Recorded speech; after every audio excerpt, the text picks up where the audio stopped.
Isso como corta podreto. Honestamente, sobre mim não tenho um cheque para ajudar-me lá bem. Vai check po? Não, tem ainda não. Se eu me corta não tem auto. Qualquer coisa, não te pega na back, não tem para ajudar-me lá bem. Meu nome é Beach Lama, então a Mita é protagonista de Slime Night Tour. Can you describe the Arubian flag? Some blue and yellow, and what's that? I don't know. A ideia de Slime Night eigenlijk nasce voor de hecho que Mita ook hoop programa riba YouTube, en especialmente a plataforma over de país Aruba, pero Mita ripará que gente não que protagonizar ou que trazer dilante.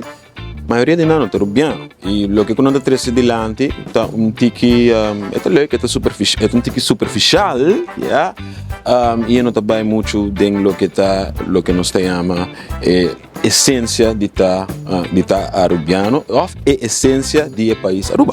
So, like, yeah, por que não? Está em tour guide. E me trago como tour guide, isso é mais fácil também. Meu nome é Tissa Lasorte, eu sou CEO de AHATA, Aruba Hotel and Tourism Association. Esta promove Aruba sua atração, que portanto nota tour gente tem boa educação de que a atração não está, que não querem para nos países, então esta promove nossa cultura, esta promove Aruba em geral, pero também que tem sentido de responsabilidade adentro, tem mensagem mas escondida de tiki, que não é muito ofensivo, pero esta corda é turista também para goza de nosso país de uma maneira responsável, é mensagem que nos quer para ter info, pero também passou tipo de vídeo aqui tem humor especial de grupo de Dispahari, então tem também su approach tá tique diferente, nós queremos tá agradável.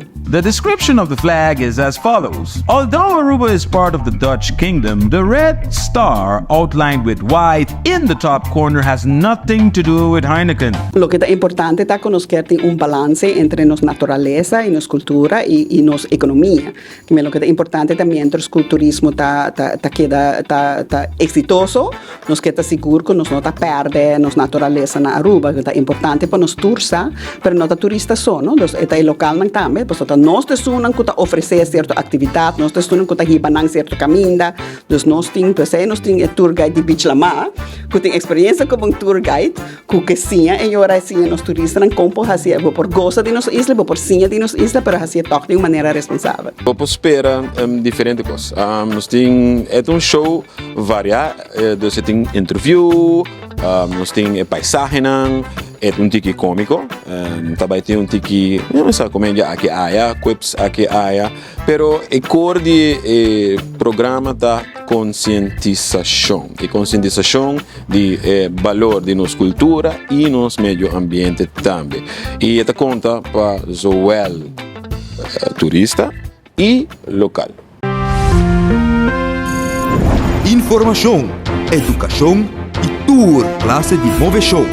Exato, da Chispa Informar.